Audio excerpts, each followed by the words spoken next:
Imagine this.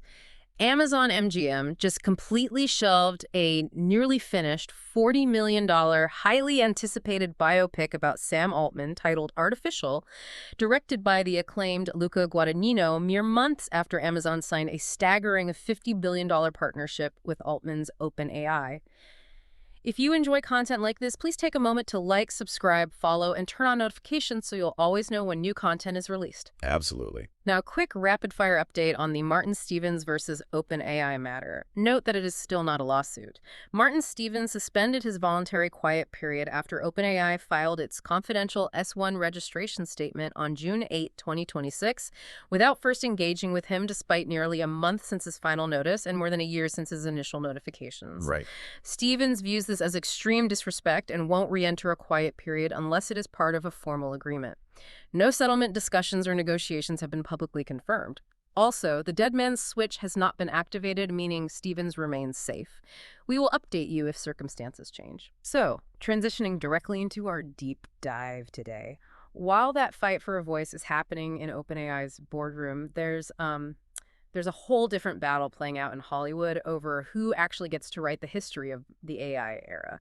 We're looking at Amazon's decision to just drop artificial right after securing this $50 billion OpenAI partnership and a $100 billion AWS cloud deal. Yeah, and we've got a great stack of sources today to unpack this this huge tension between artistic expression and mega corporate cloud deals.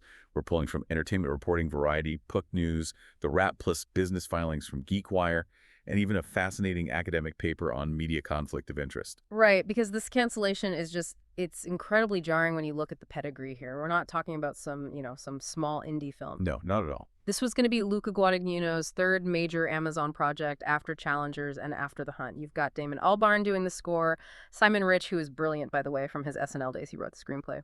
The talent is just undeniable. And they were already deep into post-production. Test screenings were literally happening. Yes, and the cast. I mean, Andrew Garfield was playing Sam Altman. Which is spot-on casting, honestly. It really is. And Yura Borisov was playing former chief scientist Ilya Sutskever, who reports say was actually the hero of the script. Ike Barinholtz as Elon Musk. Monica Barbaro as Mira Murati.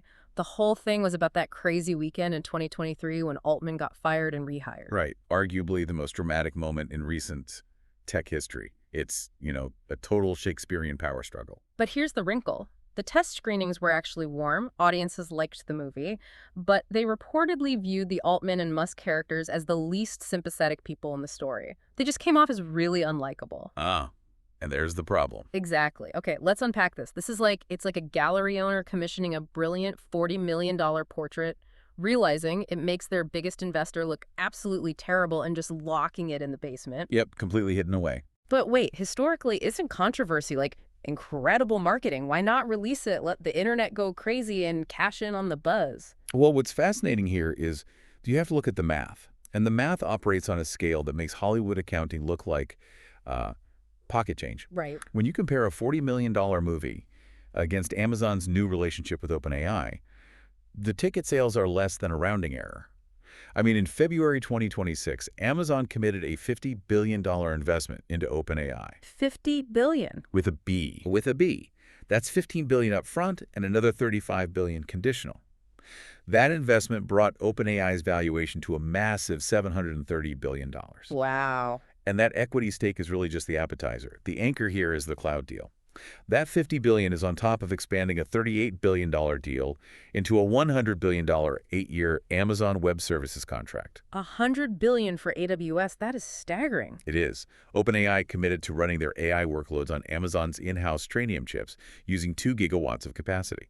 Wait, pause on that. 2 gigawatts. That's literal power plant levels of energy. Exactly. You're talking about the electricity to power a medium-sized city dedicated entirely to OpenAI running on Amazon's proprietary hardware. Right. And that proprietary hardware is the key.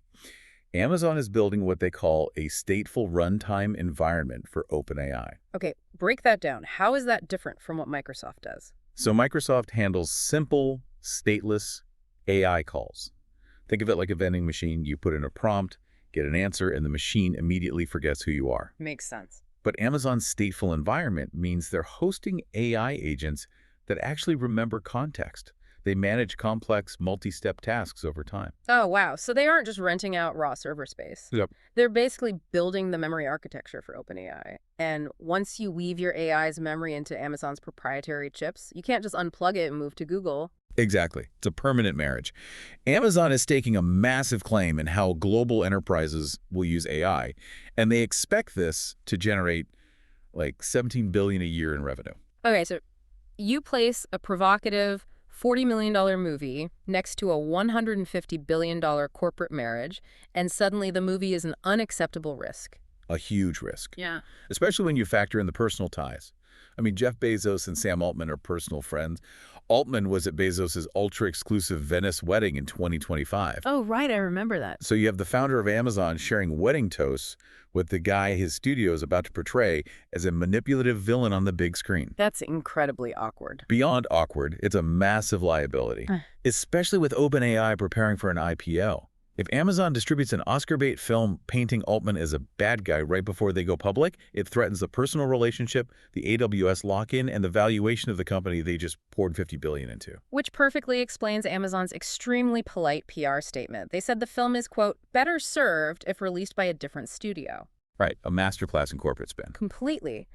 But behind the scenes, the New York Times reported that Guadagnino and his team were absolutely shocked because Amazon was totally supportive right up until the ink dried on the AWS deal.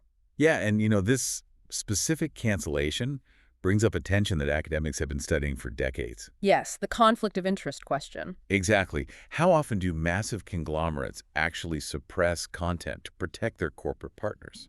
And that brings us to that fascinating 2016 academic paper you brought in today by Della Vigna and Hermele. It's titled, Does Conflict of Interest Lead to Biased Coverage? Walk us through their study. So they wanted to see if media outlets owned by massive companies gave unfairly positive reviews to movies made by their sister studios. They analyzed 500,000 movie reviews from 1985 to 2010. 500,000, that's a huge data set. Massive. And they focus on two big empires. First, News Corp, which owned outlets like the Wall Street Journal alongside the 20th Century Fox movie studio. Okay. And second, Time Warner, which owned Time Magazine alongside Warner Bros. Right. So you own the newspaper, you own the studio. Logic says you juice the reviews to sell more tickets, right? What did the data actually show? Well, the surprising finding was that across 500,000 reviews, there was absolutely no systematic bias. Zero. Wait, really? Here's where it gets really interesting. You're telling me that in 25 years, an executive at Fox never once called a Wall Street Journal editor and said, hey, do us a solid and bump up the star rating. It sounds crazy, I know. But the researchers found two very concrete reasons why that doesn't happen. The first is reputational costs. Okay. Media outlets value their credibility above everything. The study calculated that if News Corp got caught being a corporate shell, it would cost them $16 million in reputational damage. For Time Warner, it was $45 million. Wow. So getting caught just isn't worth the few extra ticket sales. Exactly.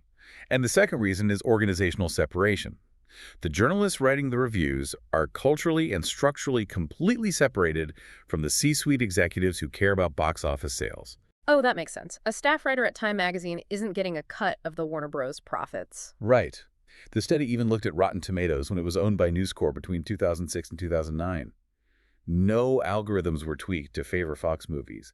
The organizational wall held up perfectly. So what does this all mean for us? The academic study says standard media outlets won't risk their reputation for a few $1 million, but Amazon just threw a $40 million movie in the trash. And that discrepancy is what the paper calls the return to bias. In the movie review study, the financial return of a slightly better review was too low to risk a scandal. Right. But for Amazon, the return is protecting a $150 billion cloud and AI partnership. When the financial stakes involve hundreds of billions, the protective wall of organizational separation completely collapses. It just vaporizes. Because a decision like that doesn't sit with a film critic or a mid-level studio executive.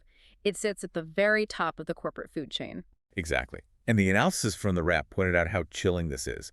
This is the first time a major studio has killed a near-finished film purely for financial partnership reasons. Yeah, online commentators are calling it corporate fascism, prioritizing money over art. It sets such a chilling precedent. It really does. It completely changes the landscape for artists. So what stands out to you? I mean, if you're an independent filmmaker pitching a movie about tech to a studio owned by a tech giant, do you hold back? Are we entering an era where cloud computing contracts dictate our cultural history? That's the real fear. Though it is worth noting that artificial isn't dead yet. It's currently being shopped to distributors who don't have massive AI stakes. Right, like A24, Focus Features Neon, Netflix, Warner Bros. Yeah, places where the conflict of interest just doesn't exist on that scale. Which is a relief. But it leaves us with a really unsettling question to end on today. If massive tech companies are willing to suppress human-made art and film to protect their AI investments today, what happens tomorrow when these same AI models are generating our media and writing our histories? Will the AI inherently be programmed to shelve unflattering truths about its creators, just like Amazon shelved this film? It's a terrifying thought. It really is. If you found this episode valuable, please like, subscribe, share, follow, and turn on notifications. It helps us continue bringing you content like this and ensures you never miss future releases.